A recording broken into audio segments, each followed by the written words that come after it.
आइए आज बात करते हैं भारतीय जनता पार्टी के वरिष्ठ नेता अशोक गोयल जी से। गोयल साहब, आप केंद्र में तीसरी बार मोदी सरकार बनी है, इसके बारे में आप क्या कहना चाहेंगे? क्या बधाई संदेश देंगे मोदी जी को? देखिए, जनादेश 2024 आदरणीय मोदी जी और उत्तर प्रदेश में योगी जी, पूरे देश में जिस तरीके से इनके प्रति जनविश्वास की आंधी चल रही थी, उसी के अनुरूप तीसरी बार केंद्र में बड़े लंबे समय के बाद सरकार मोदी जी की बन रही है। संख्या की दृष्टि से कुछ कम रहा है, लेकिन उसके पीछे बहुत सारे कारण हैं। हमारे वरिष्ठ नेता समीक्षा भी कर रहे हैं, लेकिन लोकप्रियता या मत मिलने में कहीं भी कोई कमी नहीं रही है। जहाँ तक ये माना जाए,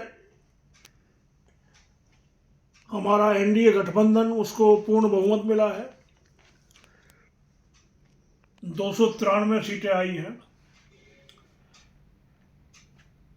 और भी अच्छा परिणाम आ सकता था, लेकिन ध्रुवीकरण की राजनीति,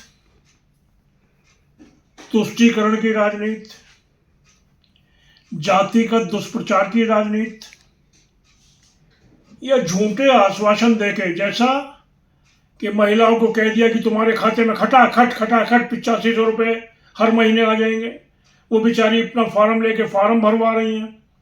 ऐसा देश के अंदर गलत कार्य पहले कभी नहीं देखा गया जो इस बार हुआ है। अनेकों फेक वीडियो चले, अनेकों ऐसी बातें चली, आरक्षण को लेकर दुष्प्रचार किया कि जी मोदी जी स्पष्ट शब्दों में जगह जगह कहते रहे कि मजहब के नाम पर कहीं भी आरक्षण नहीं होगा, दलितों और पिछड़ों के आरक्षण को पूरी तरीके से उनकी सुरक्षा की जाएगी, कहीं मजहब के आधार पर उसमें नहीं बांटा जाएगा। लेकिन कांग्रेस कर्नाटक में भी धर्म के आधार पर दलित और पिछड़ों के भाग को जो है उनको दे रही है। तो इनकी नीति गलत है। ये देश स्वाभिमानी हो, सशक्त हो, देश आगे बढ़े और सनातन संस्कृति के साथ पुनः सोने की चिड़िया के रूप में बने, ये संकल्प है मोदी जी का। 2047 में विकसित भारत, ऐसा भारत की अर्थव्यवस्था जिसकी सारे विश्व में सर्वोपरि हो, 11वें से 5वें पर आ चुकी है। देश में रक्षा संसाधनों का निर्यात बढ़ रहा है, देश में राजस्व बढ़ा है, देश में घरेलू उत्पादन बढ़ा है, रोजगार बढ़ा है, विदेशी कंपनियां आकर यहाँ अपना माल बनाने के लिए उत्सुक है। मेड इन इंडिया माल सारी दुनिया में बिके। भारत तरक्की के रास्ते पर है। आधुनिक ट्रेनें चल रही हैं, अनेकों प्रकार से, गांव के लिए, गरीब के लिए, किसान के लिए, पिछड़े के लिए, दलित के लिए, युवा के लिए, सबके लिए योजनाएं आई और बिना किसी जाति और मजहब के आधार पर आई, सबको लाभ मिला है। जारी रहेगा। हम और आगे कहीं भी कोई कमी संगठनात्मक या कोई भी कमी कहीं भी रह गई होगी, उसे दूर करेंगे और निश्चित रूप से आगे बढ़ेंगे। मोदी जी के नेतृत्व में जो टीम बनी है केंद्र सरकार की, पूरी तरीके से सक्षम है। माननीय राजनाथ सिंह जी जैसे वरिष्ठ व्यक्ति, रक्षा मंत्री, माननीय अमित शाह जी गृह मंत्री, जो कल भी कश्मीर की समस्या के ऊपर जो भी कुछ लोग गलत तरीके से पाकिस्तान के द्वारा चलाए जा रहे आतंकवाद को बढ़ा रहे हैं, उसको भी किस तरीके से काबू में करना चाहिए। नक्सलवाद पे काबू हुआ है, अभी परसों भी 8 नक्सली मारे गए हैं। हर तरीके से चिंता इस देश को एक अच्छा स्वाभिमानी भारत बनाने के लिए हो रही है। यहाँ का हर युवा, हर मातृशक्ति को आरक्षण मिला है, पहली बार ये हुआ है। चाहे मातृशक्ति हिंदू है या मुस्लिम है, कोई भेद नहीं है। सबके लिए नीतियाँ आई हैं और हर तरीके से आएंगी। हम आगे बढ़ेंगे, बढ़ते रहेंगे। प्रदेश में योगी जी की सरकार है, प्रदेश सरकार के बारे में आप क्या कहेंगे? योगी जी एक सक्षम मुख्यमंत्री हैं। 2017 में 15 साल के अंतराल के बाद भारतीय जनता पार्टी की उनके नेतृत्व में सरकार बनी। डबल इंजन की सरकार ने सैकड़ों निर्णय लिए। हर चीज समझ में आ सकती है।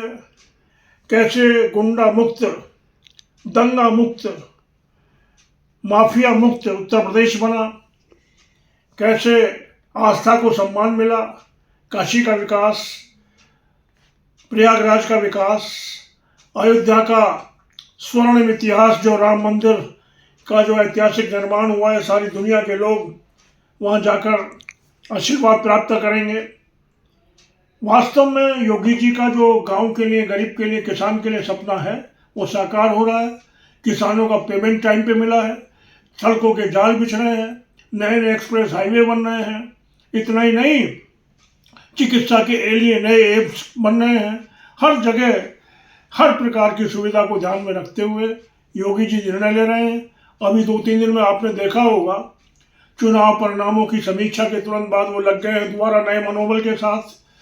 अभी लखनऊ में जो आपने सुना होगा कि जो लोगों ने उस नदी के किनारे ज़मीनें घेरी हुई थी, उनको सुप्रीम कोर्ट के आदेश के बाद उनको पूरी तरीके से कब्जा मुक्त कराया जा रहा है।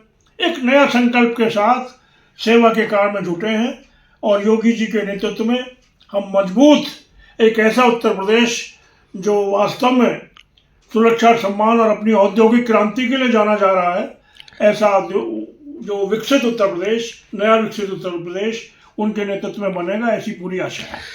गाजियाबाद शहर से विधानसभा सीट खाली हो चुकी है। आप काफ़ी वरिष्ठ पुराने कार्यकर्ता हैं, भाजपा के लिए शायद जन्म से जुड़े हुए हैं, तो शायद भाजपा संगठन अगर एक बार आपको मौका दे दे या किसको चुनाव हो, कैसे, इस पे बारे में आप क्या कहेंगे? देखिए, मैं भारतीय जनता पार्टी का समर्पित सिपाही हूँ। भारतीय जनता पार्टी शहर विधानसभा सीट जो स्थान रिक्त हुआ है उस पर जिस प्रत्याशी को भी खड़ा करेगी, उसके लिए दिन रात हम लोग सभी कार्यकर्ता काम करेंगे। मैं भी उन्हीं में से एक हूँ। मेरी कोई आकांक्षा चुनाव लड़ने की या टिकट मांगने की नहीं है और पार्टी के निर्देशों का समय समय पर पालन हमेशा किया है, करता रहूँगा। मैं इतना ही कह सकता हूँ।